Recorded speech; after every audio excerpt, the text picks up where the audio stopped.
Bonjour à toutes et à tous, j'espère que vous allez bien. On se retrouve pour le brief du mercredi 11 septembre, il est 8h25. Aujourd'hui, on va parler donc des news économiques, du ratio long and short, du funding, open interest, des liquidations. On regardera ce que font les whales en finissant par l'analyse technique de Bitcoin, mais avant ça, on va regarder ce qui s'est passé hier. Donc hier, on a eu ce range qui était tout simplement un triangle de compression. On avait donc pas mal de trades à prendre hier, étant donné que bah voilà, on était toujours haussier lorsqu'on était, sur ce dump, on est revenu chercher parfaitement l'order block donc qui se situe juste ici. On est revenu le chercher donc parfaitement. Moi, j'ai ouvert un long là-dedans pour target juste les plus hauts, qui étaient juste, ici. Donc ça m'a fait, que je le reprenne. Je suis rentré sur les 50 avec un SL juste dessous et j'ai target juste au-dessus. Donc ça m'a fait un RR de 3 environ. Et derrière, j'ai repris donc cet order block là, que j'ai cut, juste, ici, parce que quand j'ai vu cette mèche-ci et que ça a commencé à jouer un petit peu, j'ai préféré clôturer. Finalement, voilà, c'est parti et après derrière, on est revenu jouer sur cette trend. Donc c'était assez évident de la casser, mais c'était assez évident également qu'elle rebondisse plusieurs fois étant donné que, bah, voilà, on a pas mal d'order block, on était haussier et cetera. Donc c'était normal de revenir à un moment chercher cette trend et à un moment qu'elle casse et que on parte complètement à la baisse. Actuellement, on est venu chercher, le FVG qui se trouvait juste ici. Donc on avait un FVG qui se trouvait entre cette zone-ci et celle-ci, donc juste là. On est venu chercher cette zone. Maintenant, est-ce que ça va être suffisant pour rebondir? Ça, on va voir ça ensemble avec les datas. Mais voilà, pour le moment, tout est clean. On reste haussier, hein. On pourrait très bien même revenir chercher, la zone dont je vous parlais, hier et on resterait quand même haussier. On peut très bien venir chercher ça et derrière repartir comme ça.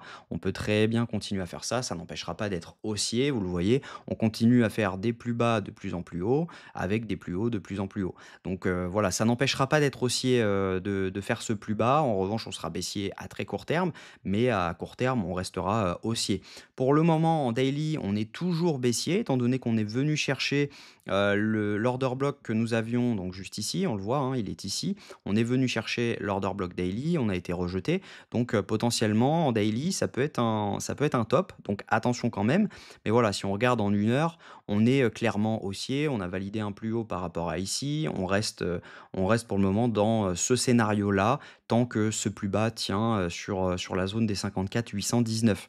Donc pour le moment, je reste haussier, court terme, baissier long terme. Moyen terme pardon, parce qu'on est haussier à, long terme pour le moment. Si jamais on regarde en, weekly, daily, on est clairement, toujours haussier. On est vraiment juste sur, un triangle de compression et pour moi, ça ne ressemble pas du tout à un top étant donné qu'on laisse que des equal high juste là. Là, on a un equal high, ici, on a un equal high, ici, on a un equal high donc potentiellement, à un moment, bah, voilà, hein, pour avoir un top, il aurait fallu au moins mèche comme ça pour derrière pouvoir prendre les liquidités qu'il y avait ici et derrière pouvoir repartir à la baisse et ce n'est pas ce qu'on a fait. Donc, clairement, pour moi, on est toujours haussier en grosse time frame. Donc, maintenant, on va regarder ce qui peut se passer dans la journée. Donc, on va repasser en M15 et clairement, voilà, moi, pour moi, c'est un trade que j'attends juste ici. Je vais le prendre, je pense et on verra. Mais on va regarder les datas. Au niveau des news économiques, aujourd'hui, on est chargé. On a l'inflation américaine à 14h30, que je ne dise pas de bêtises, oui, à 14h30 aujourd'hui. On a également le stock de pétrole brut à 16h30, mais attendez-vous à avoir pas mal de mouvements entre 14h30 et 16h, entre tout simplement la news et l'ouverture des marchés à 15h30. Donc on peut potentiellement avoir pas mal de volatilité à l'ouverture des marchés, mais également à la news, si jamais la news était pas ce qu'on avait prévu. Donc on prévoit 2,5% d'inflation, donc on va voir si jamais c'est le cas. Maintenant, voilà, attention quand même à 14h30.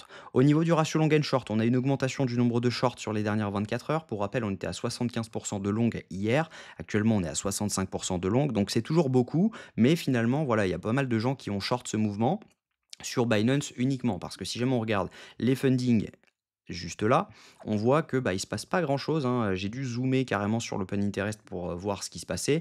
On a donc des gens qui ont long juste ici, on le voit tout simplement à la hausse des fundings et à la hausse de l'open interest. Derrière, ces longues se sont fermées partiellement. On n'a pas encore tout qui s'est fermé, mais on voit que ça s'est fermé pour la plupart, étant donné qu'on a une baisse de l'open interest avec une baisse des fundings. Donc ça veut tout simplement dire que ce sont des longues qui se sont fermées sur cette chute juste ici. Et là, on revoit l'open interest remonter avec des fundings qui remontent également. Donc ça veut dire que juste ici, il y a des gens qui sont en train de long et par conséquent, on a des liquidations qui sont en train de s'accumuler en dessous. C'est ce qu'on voit juste ici. Si jamais moi je me mets en 12 heures On voit des liquidations qui sont en train de s'accumuler juste ici, mais on a pas mal de monde à venir chercher juste en haut. Donc potentiellement, on a des liquidités à venir chercher jusqu'aux 55 304 dollars. Et si jamais je me mets en 24 heures, sur donc, les dernières 24 heures, on a des liquidations qui descendent jusqu'aux 55 500, ouais, 580 dollars. Donc nous, notre entrée serait dans les 55 231, à voir si jamais on vient nous chercher. C'est pour une entrée, parfaite. Maintenant, à voir si jamais je ne remonte pas mon entrée, je rentre pas au market quand, on aura fini de liquider tout le monde. Donc à voir. Au niveau liquidation, du coup, si on regarde, hein, on a juste ce cluster-là à prendre au sud et après derrière, on a, que des liquidations à prendre au nord. Donc même si jamais je me mets sur 3 jours, on a des liquidités à prendre juste en dessous. Donc ça peut être également les 55 344 dollars, la zone dont je vous parle, juste ici. Donc les 55 225 dollars, ça peut très bien mèche dedans.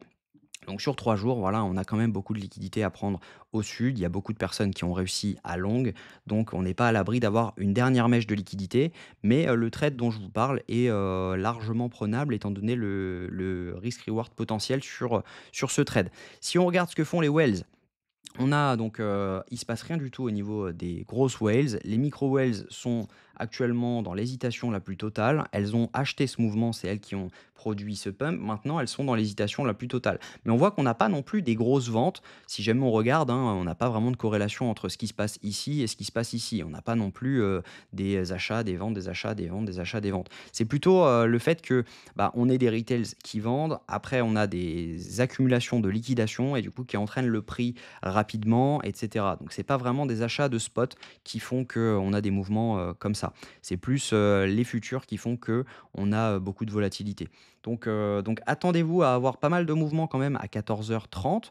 On a, potentiellement donc un long à prendre juste ici. Moi, je pense que je vais le mettre en ordre et on verra ce que ça donne. En revanche, attention, pour rappel, on a des liquidations qui descendent jusqu'aux, 54 300 qui serait la zone OTE de tout le mouvement parce que pour rappel, on n'a pas encore pris la zone OTE de tout le mouvement, même si jamais on se met là, on l'a pas prise. Si jamais on se met là, on l'a pas prise, et cetera, et cetera. Donc, on pourrait très bien revenir chercher cette zone des 54 411 qui coïncide avec les liquidités, donc les 54 400 jusqu'aux 54 176 dollars.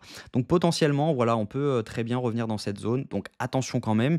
L'idée va être donc de revenir chercher un order block juste ici, voire au test cette traîne pour derrière redump, chercher, la zone de liquidité. Maintenant, à voir si jamais on rebond, il va falloir, BE rapidement, prendre des profits rapidement parce que oui, on va rebond, ça paraît logique. Maintenant, est-ce que ce sera le bottom? Ça, on verra et c'est pour ça qu'il va falloir bien manager le trade et ne pas, juste mettre l'ordre et ensuite, revenir dans une semaine pour voir si jamais il est passé ou pas. Il va falloir le manager si jamais vous décidez de le prendre. Donc clairement, voilà, moi, ça va être le plan. Je pense que si jamais je vois que je suis à RR de 1, je clôture 50 et je mets mon SLABE et ensuite je vois, ce qui se passe parce qu'il y a des probabilités quand même qu'on revienne chercher, la zone des, au moins 54 550 voire, les, 54 130 pour derrière pouvoir tout simplement faire quelque chose comme ceci et derrière pouvoir vraiment sortir tout le monde et pouvoir repartir. Donc voilà le plan à peu près. Il y a des chances que ce trade passe également. On peut très bien revenir dans cette zone et derrière repartir à la hausse. C'est la raison pour laquelle je le prends. Maintenant, on a, également un order block dans cette zone-ci. Donc si jamais on prend cette zone, logiquement, le trade parfait serait autour des hop, que je me mette là, mais j'attendrai quand même un setup en M5, au moins pour avoir, derrière, cette zone-ci. Donc voilà, on a les liquidités à prendre dans cette zone et on a également un order block. Donc potentiellement, il y a un trade à prendre là-dedans au niveau donc de cet order block avec un SL juste en dessous pour d'ailleurs pouvoir venir target au-dessus donc de ces liquidités et potentiellement même au-dessus de l'OB daily dont je vous parlais. Donc, voilà, il y aurait potentiellement 2 ordres à mettre. Un qui va devoir être managé, l'autre qui, permet quand même de prendre son temps et de juste d'avoir à mettre l'ordre et potentiellement le BE, lorsqu'on aura rebondi. Donc voilà, j'espère que cette vidéo vous a plu. Je ferai les updates directement sur, le Discord, donc n'hésitez pas à le rejoindre. Les calls sont directement posés là-dessus. Pour rappel, j'avais call le fait, là-dessus, c'était mon plan, à ce moment-là. Vous voyez, on était, là-dessus. J'ai prévoyé qu'on fasse un plus bas et qu'on reparte à la hausse et c'est exactement ce qui s'est passé. Donc vraiment intéressant. Si jamais vous voulez le rejoindre, je donne des ordres en spot et je donne des ordres en futur. En ce moment, je suis plutôt du genre à scalp, donc je ne donne moins d'ordres en futur. Mais voilà, à mon avis, ces deux trades sont potentiellement à prendre et peuvent être intéressants. Si cette vidéo vous a plu, je vous invite à la liker, à commenter ce que vous en pensez et à vous abonner si jamais ce n'est pas encore fait. Passez une bonne journée. On se retrouve demain à la même heure. Prenez soin de vous.